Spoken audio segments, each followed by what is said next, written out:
They've been lying to you since you were a kid. Every priest, pastor, rabbi, they all hid the same explosive secret that would change everything if you knew it. For thousands of years, every religion in the world has guarded a truth so dangerous it was banned, burned, and buried. But today you're finally going to discover the hidden knowledge that Jesus, Buddha, and the ancient mystics really taught. This isn't just another spiritual theory. It's the key to awakening your true divine nature. In just a few minutes, you'll never see reality the same way again. The secret they didn't want you to know is about to be revealed. For thousands of years, an extraordinary truth remained hidden in the depths of humanity's most ancient spiritual traditions. From the sacred temples of ancient Egypt to the isolated monasteries of Tibet, passing through the secret circles of Christian Gnosis and the Hermetic schools of medieval Europe, they all guarded the same revolutionary knowledge. It's no coincidence that cultures separated by oceans and centuries arrived at the same fundamental conclusion about the nature of reality. What they discovered was so powerful that traditional religious institutions did everything to keep it away from the masses. Authentic spirituality has always recognized a truth that completely challenges our ordinary perception of existence. The Egyptian priests, masters in the art of the occult, understood that all the apparent diversity of the universe is, in reality, a single divine consciousness expressing itself through infinite forms. Imagine for a moment, every person you see, every animal, every tree, every star in the sky, all of this being different manifestations of the same source of all that is. The Christian Gnostics took this understanding even further, revealing that the awakening of consciousness happens when we recognize our true divine nature. The cosmic energy that created the universe is the same one pulsing within every human heart. The Jewish Kabbalistic tradition developed an extraordinary system to map this hidden reality through the tree of life. The Ein Sof, the infinite light, represents the absolute source of all existence, descending through 10 emanations called Sephirot. Each Sephira is like a filter that allows divine light to manifest in different intensities. Malkuth, the physical realm where we live, is just the densest manifestation of this infinite light. Each human soul contains a complete replica of this cosmic tree. When you meditate on the different Sephirot, you're mapping the levels of consciousness within your own psyche. Kabbalah teaches that there is no place empty of him, meaning this moment is saturated by divine energy. Islamic mysticism, through Sufi teachings, revealed another facet of this universal truth. Wherever you turn, there is the face of the Creator, teaches the Quran. The whirling dervishes discovered that through repetitive circular movement, they could transcend ordinary consciousness and directly experience unity with the whole. Each spin dissolved the illusion of separation between the I and ultimate reality. Ibn Arabi declared, "You are He," echoing the same realization found in the Hindu Upanishads. The conscious breathing of the Sufis, where each inhalation brings the sacred name and each exhalation dissolves the ego, is a spiritual technology for awakening gnosis. They understood that divine consciousness isn't separate, but the very awareness reading these words.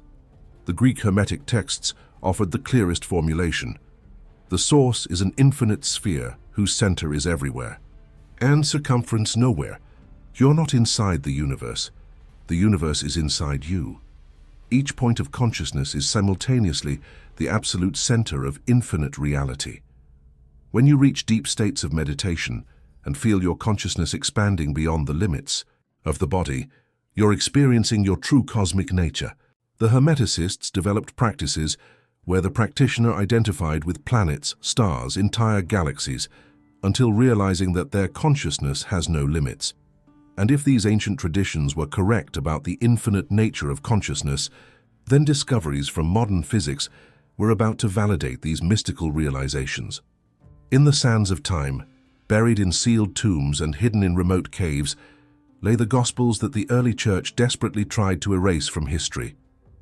These sacred texts contained teachings of Jesus that were so revolutionary, so dangerous to institutional control, that they were declared heretical and banned forever. What made these writings so threatening? They revealed that Jesus wasn't teaching about a distant kingdom in heaven, but about a spiritual reality already present within each human being. This discovery would change our understanding of spirituality.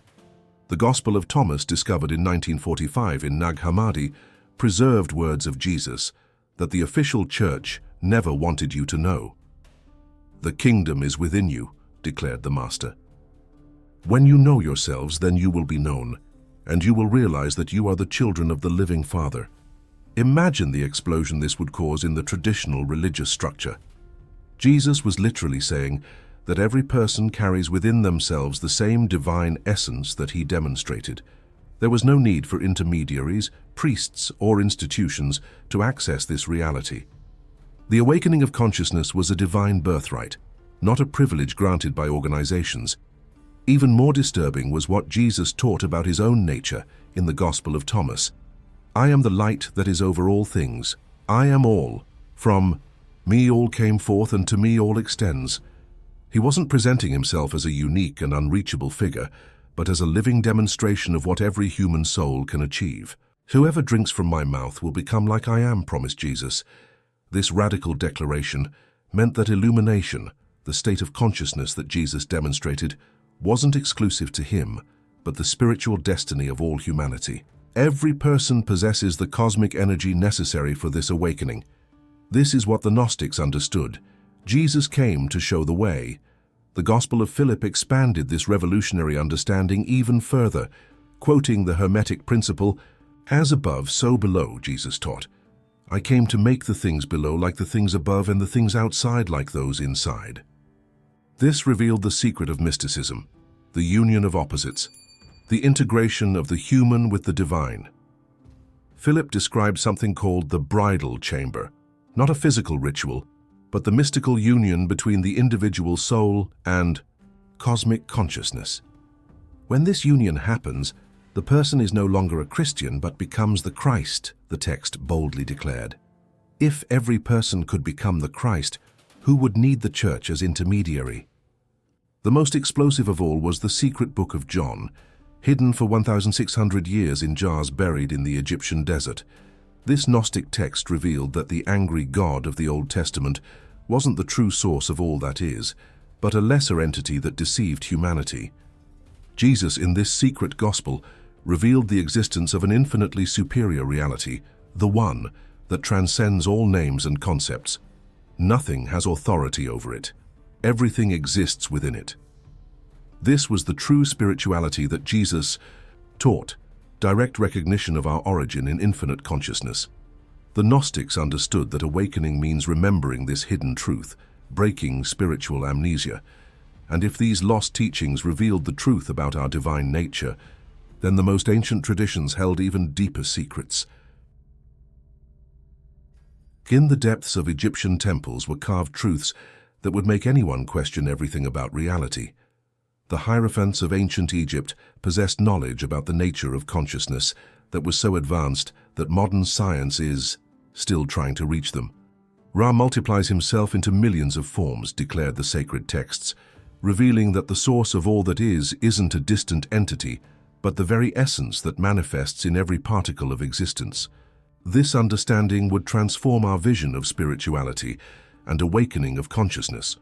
Medieval alchemists inherited this Egyptian wisdom and codified it in the most famous Hermetic text, the Emerald Tablet. "As above, so below" wasn't just a poetic phrase, but a key to understanding the structure of reality. Your individual mind is a mirror of the universal cosmic mind. When you observe your own mental patterns during meditation, you're literally studying the laws that govern the entire universe. The energy that flows through your thoughts is the same that moves galaxies. The alchemists knew that transforming lead into gold was a metaphor, converting ordinary consciousness into illumination through the awakening of inner gnosis. The Jewish Kabbalistic tradition developed the most detailed map of this hidden reality through the Tree of Life. The Ein Sof, the infinite light, represents the absolute source of all existence, descending through 10 emanations called Sephirot. Each Sephira is like a filter that allows divine light to manifest in different intensities. Malkuth, the physical realm where we live, is just the densest manifestation of this infinite light. Each human soul contains a complete replica of this cosmic tree. When you meditate on the different sephirot, you're mapping the levels of consciousness within your own psyche. Kabbalah teaches that there is no place empty of him, meaning this moment is saturated by divine energy. Islamic mysticism, through Sufi teachings, revealed another facet of this universal truth. Wherever you turn, there is the face of the Creator, teaches the Quran. The whirling dervishes discovered that through repetitive circular movement, they could transcend ordinary consciousness and directly experience unity with the whole. Each spin dissolved the illusion of separation between the I and ultimate reality. Ibn Arabi declared, "You are He," echoing the same realization found in the Hindu Upanishads. The conscious breathing of the Sufis, where each inhalation brings the sacred name and each exhalation dissolves the ego, is a spiritual technology for awakening gnosis. They understood that divine consciousness isn't separate, but the very awareness reading these words. The Greek Hermetic texts offered the clearest formulation. The source is an infinite sphere whose center is everywhere and circumference nowhere. You're not inside the universe. The universe is inside you. Each point of consciousness is simultaneously the absolute center of infinite reality. When you reach deep states of meditation and feel your consciousness expanding beyond the limits of the body, you're experiencing your true cosmic nature. The Hermeticists developed practices where the practitioner identified with planets, stars, entire galaxies, until realizing that their consciousness has no limits. And if these ancient traditions were correct about the infinite nature of consciousness, then discoveries from modern physics were about to validate these mystical realizations. Thousands of miles separate the Himalayan mountains from the halls of Plato's Academy in Athens, but an extraordinary discovery connects these apparently isolated traditions.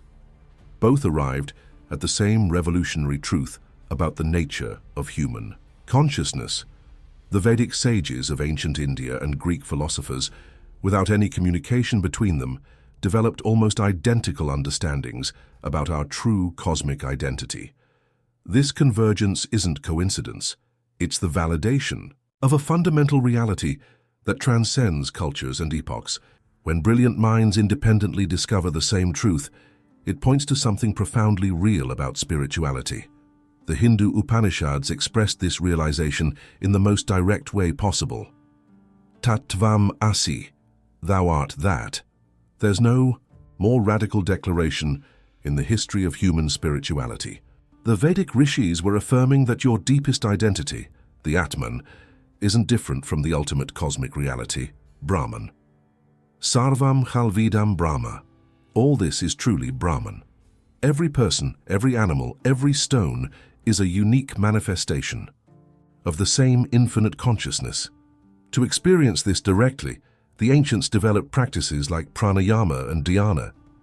When you sit in silence and observe your breath for 20 minutes daily, you're dissolving the illusion of separation between observer and observed through the awakening of consciousness.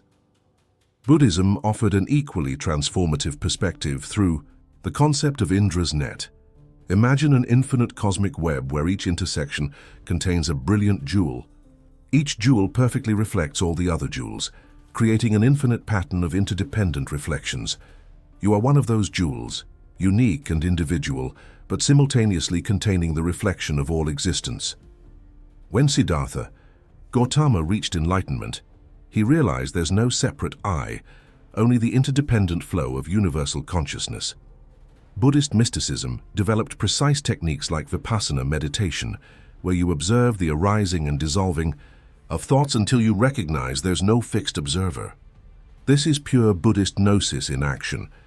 In ancient Greece, Pythagoras and his followers developed a secret mystical school based on the understanding that everything is number. This wasn't abstract mathematics. It was a profound vision that reality is a harmonious structure of consciousness. The Pythagorean sacred symbol, the tetractys, represented how unity unfolds into multiplicity. 1 point generates 2, 2 generate 3, 3 generate 4, and thus all creation emerges from the one. They practiced silent contemplation of these sacred principles and developed exercises where they visualized their consciousness expanding through progressively larger cosmic spheres. This was the energy of occult knowledge in direct manifestation. Neoplatonism of Plotinus took this understanding to its most refined philosophical climax. Plotinus regularly experienced states where his individual identity completely dissolved, in union with the One, the ultimate reality beyond all categories. He described these experiences as the life of the gods and declared that the supreme objective of human existence is to become one instead of many. Plotinus developed systematic practices where the practitioner gradually withdraws attention from external objects, then from mental processes, and finally even from the notion of being someone contemplating something. This was Neoplatonic illumination, direct recognition that our fundamental essence was never separated from the Creator. And when these millennial realizations met the discoveries of modern quantum physics, something extraordinary began to emerge. At the beginning of the 20th century, something revolutionary happened in quantum physics laboratories that would send shockwaves through the entire scientific establishment. The very founders of quantum mechanics, men with Nobel Prizes and impeccable reputations, began making statements that sounded suspiciously like the mystical teachings that had been banned and ridiculed for centuries. It was as if modern science had accidentally stumbled upon the same fundamental truth that ancient mystics always knew. This extraordinary convergence between advanced physics and ancient spirituality would mark the beginning of a new era in human consciousness awakening. Max Planck, the German physicist who practically invented quantum theory, made a statement that left the scientific world perplexed. "I regard consciousness as fundamental. I regard matter as derivative from consciousness." Stop for a moment and absorb this completely. The man who won the Nobel Prize for discovering that energy exists in discrete packets, quanta, was declaring that consciousness is the primary reality and all physical matter emerges from it. Planck went even further. There is no matter. All matter originates and exists only by virtue of a force. We must assume behind this force the existence of a conscious and intelligent mind. This wasn't mysticism. It was pure science based on rigorous experimental evidence. Erwin Schrödinger, another quantum physics giant famous for the equation that governs subatomic particle behavior, reached an even more radical conclusion. After deeply studying the Hindu Upanishads, Schrödinger declared, "Consciousness is a singular of which the plural is unknown." Translation: there's only one universal consciousness, and all of us are temporary manifestations of it. Schrödinger called this consciousness a singularity, a term we now associate with black holes and the Big Bang. For him, all the apparent diversity of human experience was like different waves in the same infinite ocean of awareness. The energy you experience as your thoughts and emotions is literally the same cosmic consciousness that Schrödinger detected in his quantum experiments. David Bohm, Einstein's protégé and one of the most respected theoretical physicists of the 20th century, developed the concept of implicate order, a hidden reality where everything is connected and entangled. Bohm categorically declared, "Deep down the consciousness of mankind is one. This is a virtual certainty." He discovered that at the most fundamental quantum level, particles separated by cosmic distances remain instantaneously connected, a phenomenon Einstein called spooky action at a distance. For Bohm, this proved that separation is an illusion of superficial perception. The gnosis that mystics always taught, that everything is interconnected, had been validated by rigorous laboratory experiments. When you meditate and feel your consciousness expanding beyond body limits, you're directly experiencing this implicate order that Bohm mapped mathematically. Werner Heisenberg, creator of the uncertainty principle, made an observation that shook the foundations of scientific materialism. What we observe is not nature itself, but nature exposed to our method of questioning. In other words, the observer's consciousness fundamentally influences what is observed. There's no objective reality independent of consciousness. exactly what the Vedic sages taught millennia ago through the concept of Maya, illusion. John Wheeler, who coined the term black hole, took this to its logical extreme with his concept of participatory universe, the idea that consciousness doesn't just observe reality, but literally creates it through the act of observation. This is illumination expressed in scientific language. You're not simply in the universe. You are the universe becoming conscious of itself. And when this understanding spreads through humanity, the very fabric of reality will begin to transform through the collective awakening of consciousness. Now you know the truth that changed everything for me and can change everything for you. Are you going to keep living like a slave to the system, believing you're just an insignificant body lost in the universe? Or are you going to awaken to your true divine nature and start living as the infinite cosmic being you really are? The choice is yours, but remember, knowledge without action is just entertainment. Start today. Dedicate 20 minutes daily to meditation. Observe your thoughts without judgment. Feel the vital energy flowing through you. What signs of awakening are you already noticing in your life? Comment below and share your experience. If this video opened your eyes to this hidden reality, subscribe to the channel and hit the notification bell to continue this awakening journey. Together, let's rediscover who we really are.